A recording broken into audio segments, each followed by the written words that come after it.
Welcome to Hatman Strikes Back Daily Boxing News. So Terence Crawford becomes undisputed world super middleweight champion with a 12-round unanimous points decision victory over Canelo Alvarez. Let's talk about it. Now, the vast majority of us knew and acknowledged before the fight that Terence Crawford was the more skillful fighter, but some of us, and I'm including myself in this obviously, felt that the combination of Canelo's natural weight advantage and his history of getting favoritism from the judges led me to suspect that he would remain champion at the end of the night. I thought that Crawford would be forced to fight very defensively to such an extent that the judges would not give it to him, even if he deserved it in the eyes of most fans. So I was surprised to see that Crawford was not forced to box as defensively as I suspected he would, because when he did get caught by Canelo Alvarez, and he was caught several times in this fight with clean headshots, they didn't appear to bother him at all. Now, to be fair, I don't think Terence Crawford took the kind of right hand, for example, that Sergey Kovalev took. And that's testament to Terence Crawford's superior foot speed.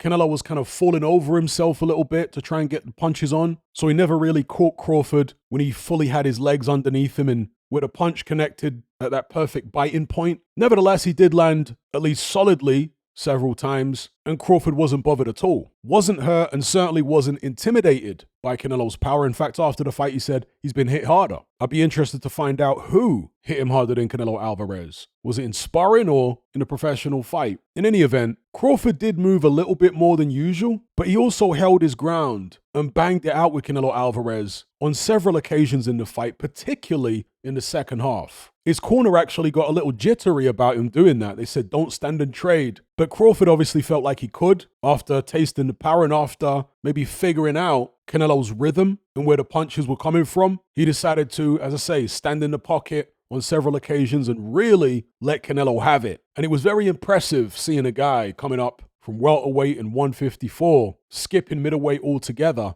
doing that to a guy like Canelo Alvarez. He also showed that great, not just physical strength, but clinching technique, wrestling technique. On several occasions when they were tied up, he grabbed Canelo and turned him against the ropes. And that's not just a defensive thing, it's a psychological thing. It's making your opponent feel like he's being manhandled, like he's being overpowered. Crawford's jab was very good. He didn't always stick it with full power. Sometimes he used it as a rangefinder. Other times he did pop it with some sting. And obviously he used his feet fighting out of the southpaw stance to keep Canelo off balance. Made him miss a lot, and of course made him pay. He was also goading Canelo a lot in there, and that's another aspect of the psychological warfare. Sticking his tongue out, talking to him, trying to get him frustrated.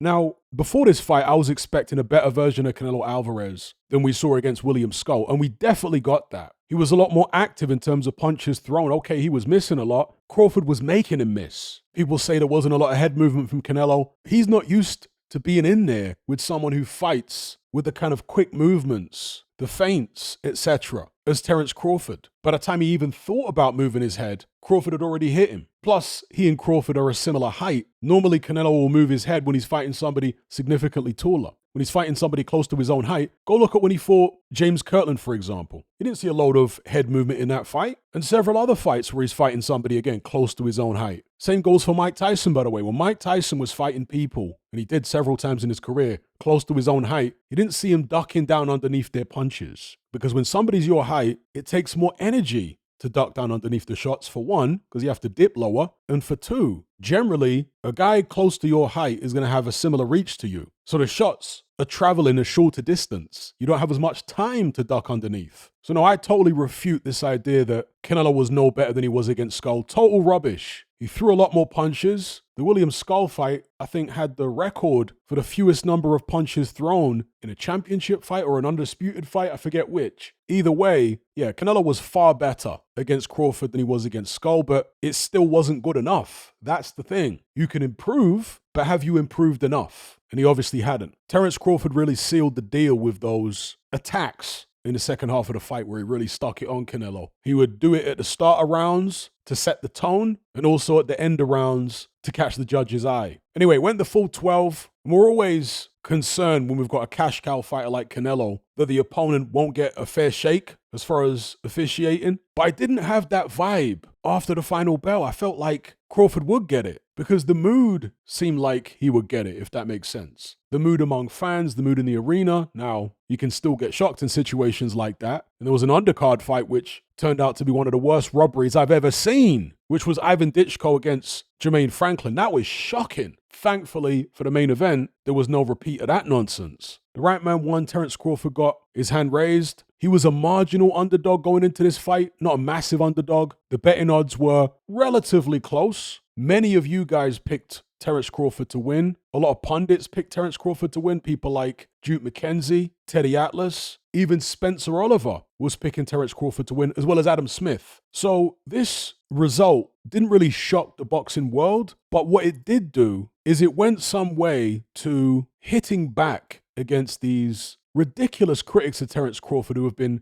going way overboard, bashing his resume. Okay, he wasn't around in the strongest era ever at 135, 140 or 147, even 154 for that matter. You can only beat who's put in front of you. You can only beat whoever's around during your era. He did that at 135, 140. At 147, the PBC guys were ducking him for years, including Errol Spence, before they eventually made that fight.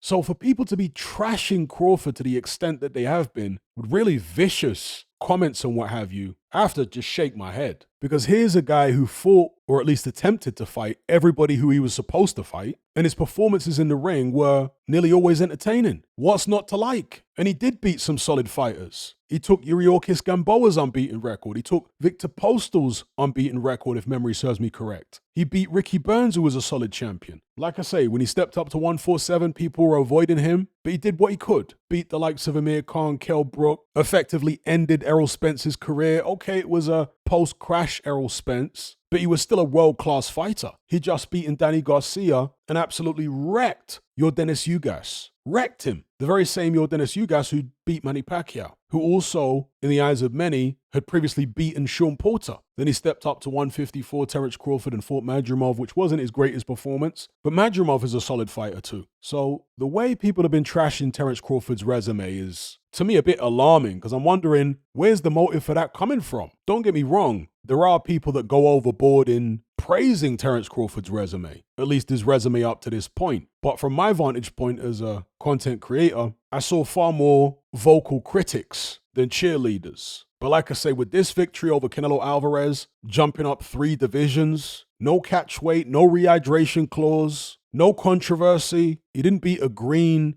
wet behind the ears, underdeveloped version of Canelo like Floyd Mayweather beat, who was also weight drained. No, he beat a fully hydrated Canelo who was a lot more advanced in terms of skills, particularly pressure fighting skills, than the version Mayweather fought and beat. That's facts. Did Crawford beat a prime Canelo? Probably not. But like I say, he beat a Canelo who has a lot more skills now than the green kid that Canelo was when he fought Money May. The version that fought Mayweather was not the same version who would later go on to show that great head movement against Danny Jacobs, have those fights with Gennady Golovkin. No, it wasn't the same guy. Mayweather didn't fight prime Canelo either, not even close. So let's not get that twisted. When I say all this to say, it's very clear and obvious that Terence Crawford beat a better version of Canelo than Floyd Mayweather did. Oh, yes. And so while Mayweather has got a deeper resume than Terence Crawford, it's got a lot more big names on it. I would say in terms of single individual wins, there's nothing on Mayweather's resume that's as good as this Terence Crawford win over Canelo. There's nothing on Mayweather's resume as good as that. Bear in mind, Mayweather was never willing to do what Terence Crawford did. Take that type of risk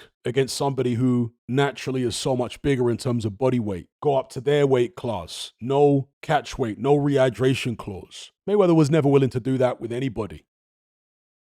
So like I say, even though Mayweather's resume is deeper and more star-studded, that win right there for Crawford eclipses any individual win on Mayweather's record. And not just the result, but the manner in which he did it. Because Mayweather would have played it super safe and pot-shotted all night, stayed out of harm's way. He wouldn't have given us any entertainment Whereas Terence Crawford, again, not only did something which Mayweather never dared do, but he made it relatively entertaining. So there's no praise high enough for Terence Bud Crawford. He did a fantastic job. The haters aren't going to disappear, of course, but they're not going to be as vocal now as they were. I know they're already coming up with excuses, but whatever. And to reiterate what I said at the start of the video, I picked Canelo to win. So I got my prediction wrong. But guess what? I don't make predictions based upon hating one fighter. I just say what I see like catchphrase. And I thought the combination of Canelo's naturally bigger size, greater power, and also his history of getting favorable treatment by judges, I didn't think Terence Crawford would be able to win clearly enough to get a decision. He proved me wrong. What can I say? And for this particular era, for my money, he's one of the three kings. The other two being Alexander Usyk and Naoya Inoue, because they're all undisputed, right? You could throw Bivol in there, maybe number 4. I mean, I'm not into pound for pound lists, so I'm not putting those guys in any particular order. When I say number 4, I just mean there's 1, 2, 3, 4 of them. Order them how you want. But in terms of the guys of this era who've really stood out, those 4 are the ones that spring to my mind. It's great company to be in for Terence Crawford, right? Where does he go from here? And where does Canelo go from here? I'll cover that in separate videos. For now, let me know what you guys thought about the fight. Did it pan out the way you expected? Or did you, like me, get it wrong? Whatever the case may be, let me know in the comments. Don't forget to like and share this video. Subscribe if you haven't done so already. And I'll catch you guys on the next one. I'm out.